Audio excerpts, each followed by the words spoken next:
बोलो सियावर रामचंद्र की, पवन सुत हनुमान की, उमापति महादेव की। धर्म की, अधर्म का, प्राणियों में विश्व का, श्री बागेश्वर धाम सरकार की, संतों की, गौ माता की। सर्वप्रथम तो महाराज जी गुरुदेव के चरणों में शत शत नमन करते हैं कि आपने जो धर्म ध्वजा हाथ में ली और ये संकल्प लिया कि आप समस्त हिंदू समाज को संगठित करेंगे, एकत्रित करेंगे। और आप भारत के वो पहले संत थे जिन्होंने ये कहा कि हम भारत को हिंदू राष्ट्र घोषित करवाएंगे। और उसके बाद महाराज जी के इन शब्दों के बाद हम जैसे जो राम जी की सेना के छोटे से सिपाही या गिलहरी कह दो, जितना हम योगदान दे पाते हैं, हम जैसे लोगों का आत्मविश्वास और बढ़ा कि नहीं, कोई एक संत जब खड़ा होके ये बोलते हैं कि हम भारत को हिंदू राष्ट्र घोषित करवा के रहेंगे, तो आप समझ लीजिएगा कि भारत का भविष्य उज्जवल है और भारत हिंदू राष्ट्र घोषित होके रहेगा।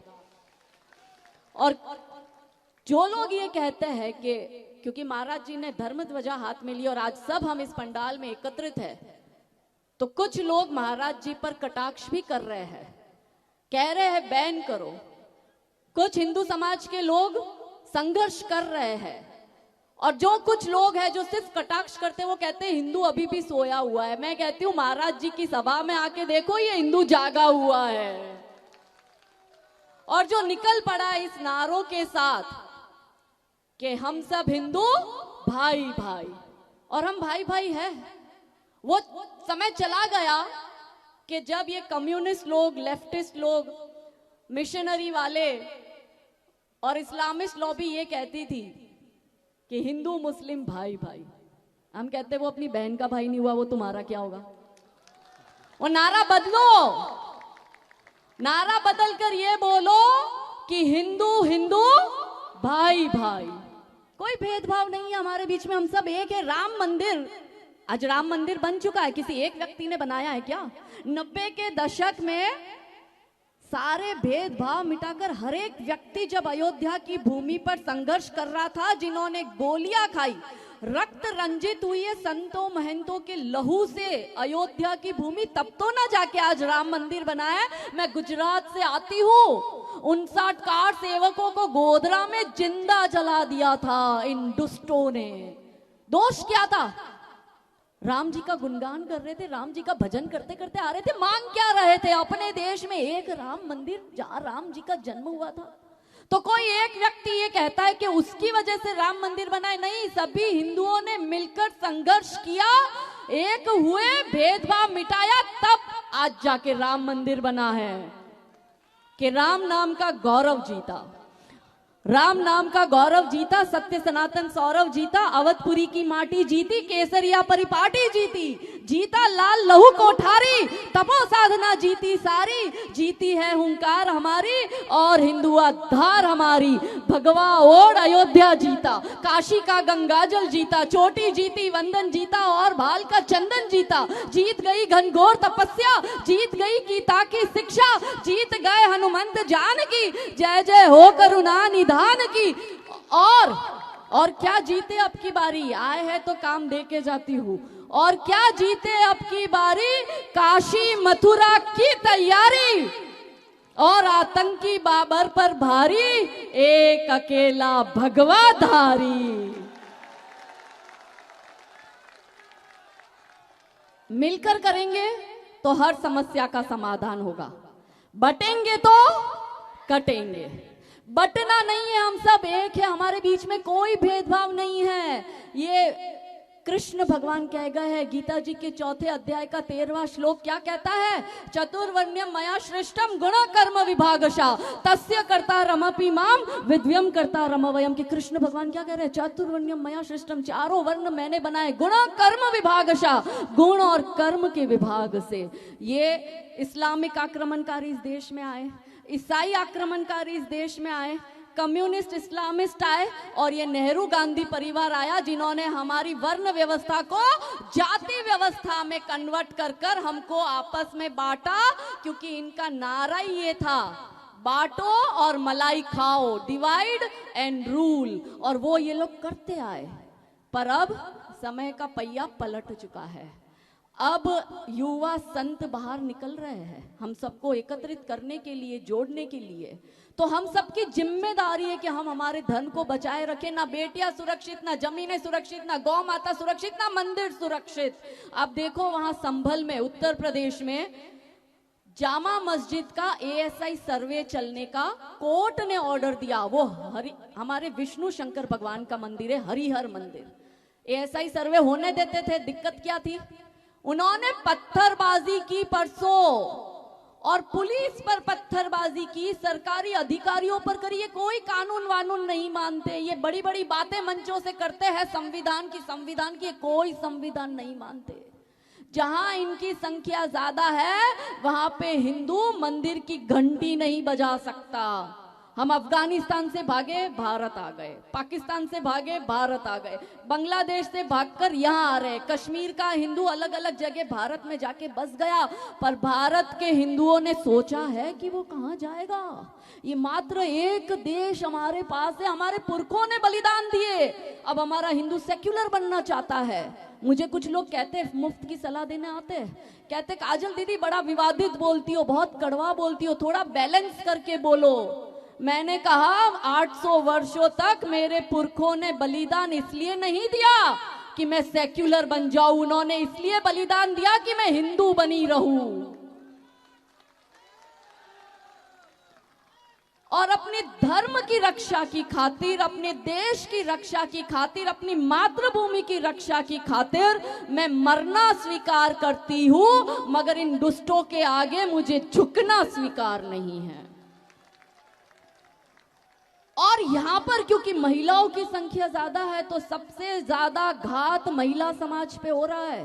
बलात्कार महिलाओं के हो रहे, देह व्यापार में महिलाओं को धकेला जा रहा है, ह्यूमन ट्रैफिकिंग में महिलाओं को भेजा जा रहा है, तस्करी महिलाओं की हो रही है, छोटी छोटी बच्चियों की तस्करी डार्क वेब पर हो रही है।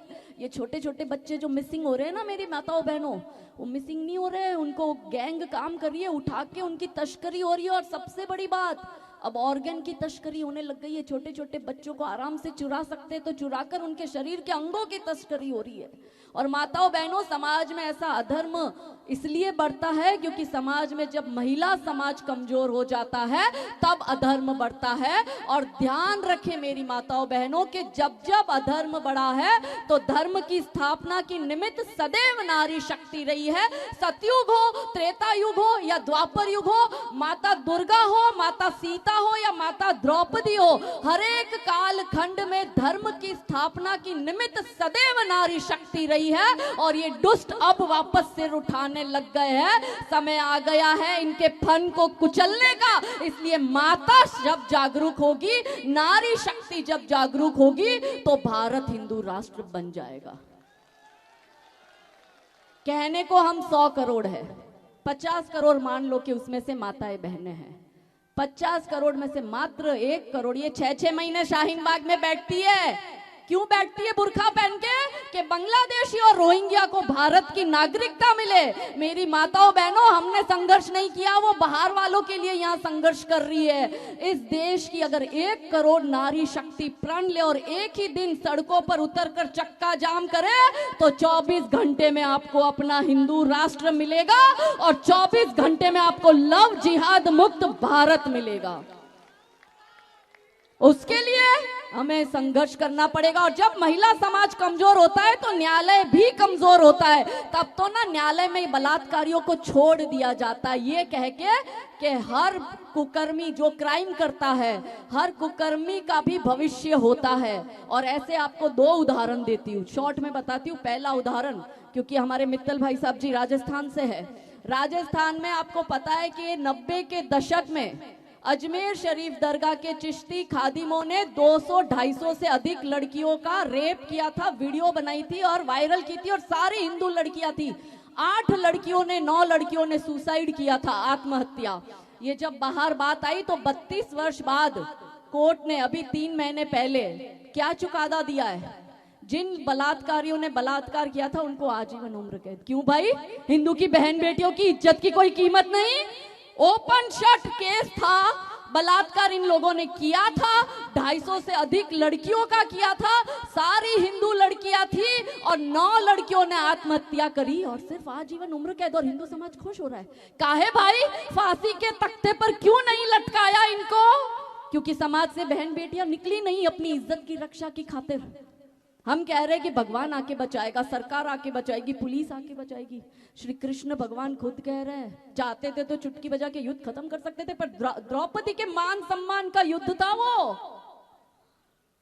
वो खुद कह रहे हैं कि दुर्योधन है, दुशासन है, दुर्योधन है, दुशासन है, पग पग पर अवरोध खड़े, कुछ कुटिल काल के अनुयायी है, शकुनी से शैतान बड़े। कलियोसी कोमल मूरत को कर देंगे पल में तार तार, मन के सारे श्रृंगारों को कर देंगे क्षण में छार छार। रणचंडी का तू रूप धार, हर दुश्मन पर तू कर प्रहार, खन खन चूड़ी के मध्य उठे तलवारों के अद्भुत प्रहार। और पानी तक ना मांग सके, और पानी तक ना मांग सके जो तुझ पर आंख उठा आएंगे, तब तुम खुद अपना चीर बचा लो, श्री कृष्ण कहां तक आएंगे? कहां तक आएंगे? कृष्ण भगवान कह रहे हैं आत्मरक्षा करना सीखो। महादेव ने कह दिया आत्मरक्षा करना सीखो। राम जी तो राजा थे पर खुद ने जाके युद्ध लड़ा अपनी पत्नी की अस्मिता की खातिर। और वही उड़ीसा हाई कोर्ट के 2 जज 2014 में एक 6 वर्ष की बच्ची का हत्या और बलात्कार करते हैं, अकील और आशिफ नाम के 2 विधर्मी।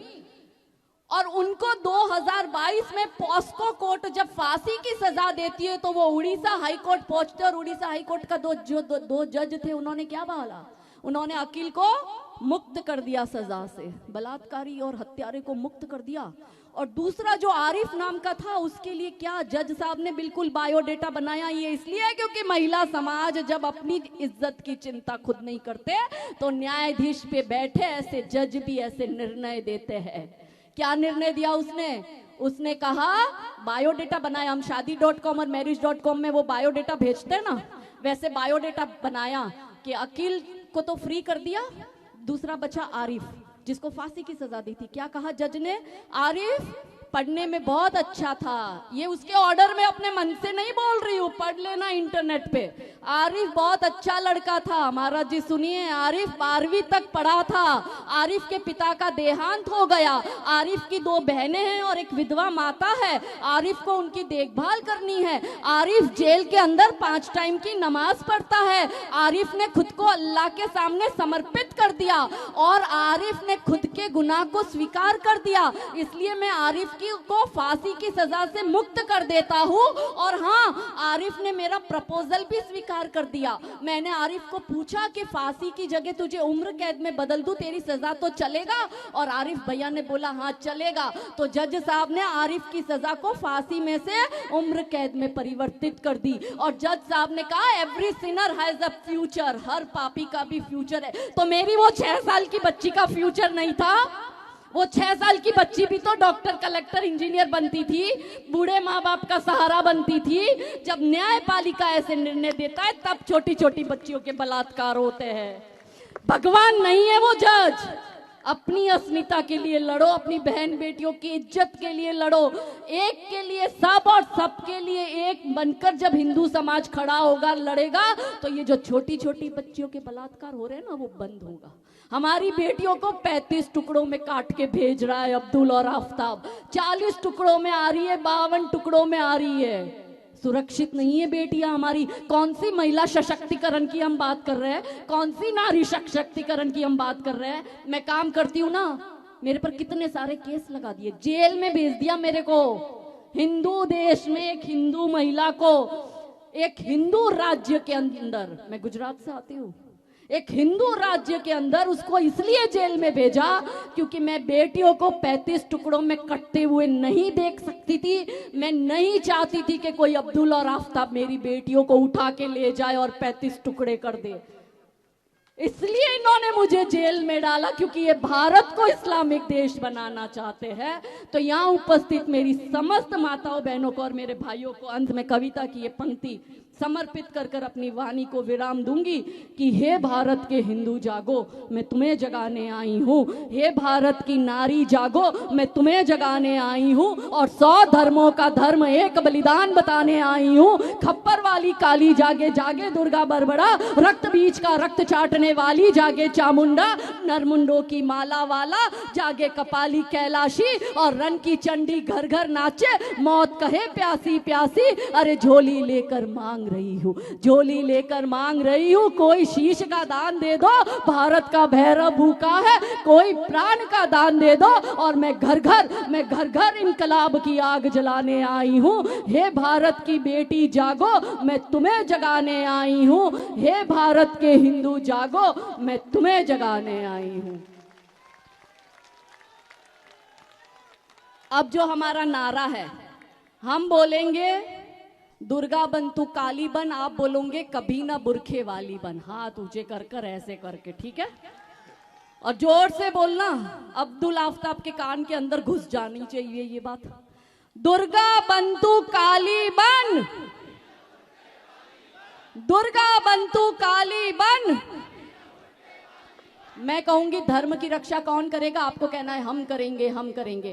देश की रक्षा कौन करेगा? हम करेंगे, हम करेंगे। तो बोलो धर्म की रक्षा कौन करेगा? धर्म की रक्षा कौन करेगा? देश की रक्षा कौन करेगा? देश की रक्षा कौन करेगा? तो हिंदू मेरे भाइयों, संगठित रहो, सुरक्षित रहो, एकत्रित होकर लड़ो। और महाराज जी ने जो ये संकल्प लिया है उसमें हम गिलहरी जितना भी योगदान कर पाए तो करो। और फिर से गुरुदेव आपके चरणों में कोटि कोटि नमन कर कर इतना ही कहूंगी कि आपने हम सबको एकत्रित किया, संगठित किया, एक मंच पे लाया। आपका कोटि कोटि आभार, कोटि कोटि नमन। हम सदैव आपके साथ है। जय जय श्री राम, भारत माता की जय, वंदे मातरम।